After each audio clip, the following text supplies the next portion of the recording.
Could the new DLC possibly already be hinting at another future pack? And as far as EA, we do have some more insight on how they're expanding their technology that just might be coming towards The Sims. And more talk on SimGuru's going silent after reveal that there is no snow in the new world of the Life and Death EP. Before we get into that, I do want to quickly say what is up, guys. If you are new, my name's Simian. My name is Yen. I play The Sims. Did you see what I did there? And if you're a returning subscriber, welcome back. We have a couple of things on the agenda today to cover, and I'm actually very excited to talk more about strategically how The Sims just might be dropping a new hint with a new tarot card that symbolizes possibly an animal. Now let's get into this. Now we do know the Life and Death EP had recently dropped, and with that there have been many success stories when it comes down to Simmers reviewing it, whether that's on Twitter, Reddit, etc. A lot of people are very excited because, again, this is something that we haven't seen before, and with this new Reaper career is expanding on so much lore for your Sims, especially if you're a gameplay simmer.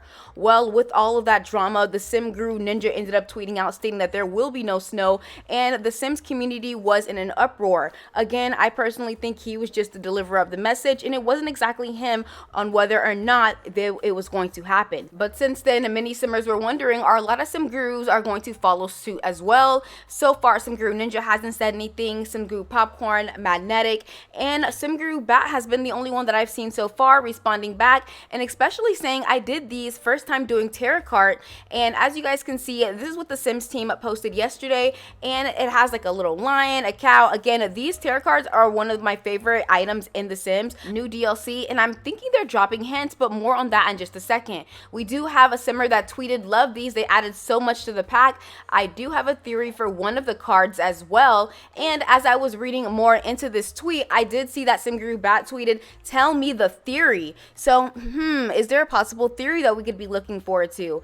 And someone said, the level of detail is amazing, you did an incredible job. Do you think there's a chance for you to upload all the cards? And SimGuru Bat said, thank you, I've not gotten permission yet. Now with these new tarot cards, they could have a lot of different meanings. We know that the Sims team is known to drop little hints for future packs in the new packs that they've dropped, but this one in specific is what I was looking at, and as you guys can see, there was a lion. Now a lot of people might think that this is a reach, but again, even in the For Rent, we thought that we were going to be seeing something similar to that with the animal sanctuary, but it ended up being just a rabbit hole where your Sims could go inside, but there was no future gameplay on it. It was more so, you know, notifications popping up on the screen stating this is what they experienced, and a lot of people were very sad about that. But I do think with them adding the tarot card of a lion plus the For Rent, it's not, you know, unheard of that the Sims team has done this. We do know that the Sims team always drops hints with different you know, symbolisms, anticipations. I mean, we saw it with Growing Together, as y'all can see, when the little girl was playing with the horse, and then a couple of literally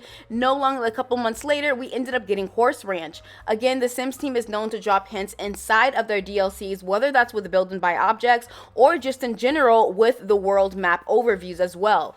Now again, we do remember that the Sims team had dropped the fairies, the horse, and the car and said, oh my, and then they dropped the Horse Ranch, and little by little we've been getting hints at fairies, and we've been seeing cars, just not playable or clickable. So there is still a long list of lineups that we do have for the roadmap that is coming. We already got the new kits, which was a success as well, and again, the Reaper's Reward event had its own bugs and glitches, but people are still loving it. The Life and Death EP, and we've already received that, which is doing amazing and very successful.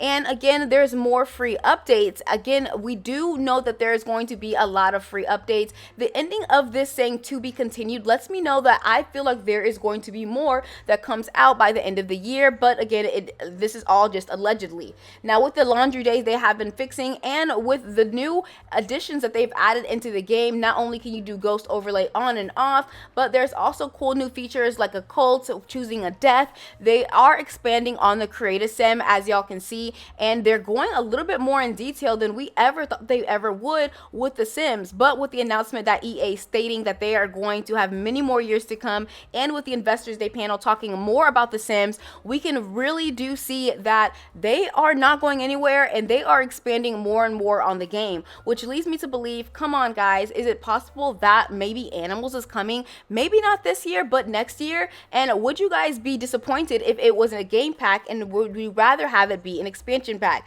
I would love Animals to come into the game. That would be so cool on my end. I don't know about you guys, but again, if you're still having trouble with the Reaper's Reward, EA Help has talked about this.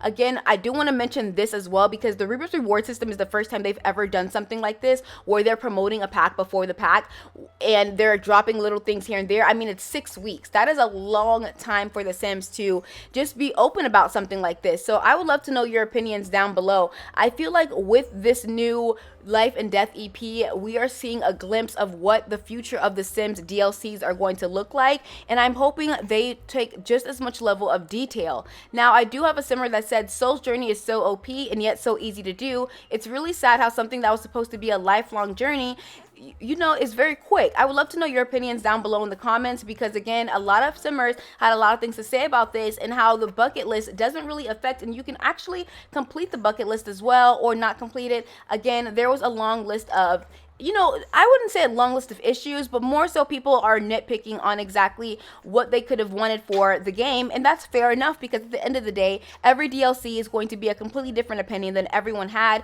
But I would love to know y'all opinions. I really do think Life and Death and Growing Together go hand in hand, and I feel like it's a great 2 packs to go together, especially because of the lore that can go inside of this if you are a gameplay simmer. With that being said, I would love to know your opinions down below in the description box of everything I've covered so far, and that does include the Soul's journey, the bucket list, the DLCs, and do you guys think that we are going to be having Animals in our future DLCs? I'm talking within the next year. We do know that there was a survey that just dropped recently, and I want to know, what do you guys think? But speaking of surveys, we know recently Electronic Arts had an investor day, and where they were talking about The Sims and how there are over 500 million lifetime players, 1 billion gallery downloads, 210 million hours watched. So it's safe to say that at the end of the day, The Sims is riding strong, whether that's with fans, whether that's with haters. It's safe to say that this franchise is not going anywhere, and with that franchise not going anywhere, I do think that they are going to start to expand more and more on details. They've already expanded on the Create a Sim. They're trying to get a little bit more detailed on the build and buy and the lore of everything. They're paying attention to the gameplay simmers. I really hope they start paying attention to Close and Create a Sim, and my main focus would be interested in just fixing the overall graphics. We do know that after Enzoy came out, if you're not familiar with Enzoy, Enzoy is a new life simulation game that is coming out very soon. It is set to release soon, but again, a lot of simmers have been saying that they were going to flop from The Sims 4 and switch over to Enzoy because of the level of detail and lore. A lot of people are thinking that this is a little bit too hyper realistic, and a lot of simmers are actually loving the fact that it's hyper realistic and it has a lot of lore inside the game. But I was wondering, with EA expanding on its technology, specifically in the sports realm, they are now going with creation with detailed customization. We do know that it is possible to add a lot of hyper realism into The Sims 4, and I wonder if they're going to decide to do that as EA expands onto their new genre of just hyper realistic, you know, animations and characters. And would you guys be interested in The Sims doing something like this, or do you guys like the artsy look? Are y'all into the art? Are y'all into the cartoony vibe? Now again, The Sims 4 continues to expand with over 15 million players joining the game, and over the past year, and increased engagement. They have had one of the higher network earnings in the entire just community of EA, and if you look at the net bookings, it's on their site. It's just becoming more and more. Me personally, I absolutely love the look of The Sims 4. I think it's one of my favorite art styles out of the 1, 2, and 3. I think 4 just adds that level of, it's just enough realism. If you want more detail, obviously there's mods, but again, not everyone can download mods. Mod is a luxury at the end of the day, but I do like the cartoony vibe. It still makes me feel like I'm playing a video game, and like, I don't know, it's just kind of nostalgic to me at this point. Again, it's been 10 years of The Sims 4, so maybe I could just be a little bit biased, and I'm just used to the fact that this is what my game has always looked like. And now that I am a PC player, I am experiencing a whole new realm of the game where I can download anything that I do feel needs to be hyper realistic. But overall, I would love to know your opinions down below, because again, this is very niche and can be an opinion based on the simmer. Thank y'all so much for watching. If you guys did enjoy this video, please give it a thumbs up because it truly does help out my channel, and we are officially on the road to 40K subscribers. Whether you're a silent viewer, you share my videos, you like my videos, or you comment on my videos, at the end of the day, you still showed me some love, and for that, I thank you. If you guys are wondering, he's looking at my mic because I have the HyperX mic and it's glowing, and he's just like, oh my goodness, what is that? I will see y'all all in the next video. Thanks for watching. Bye.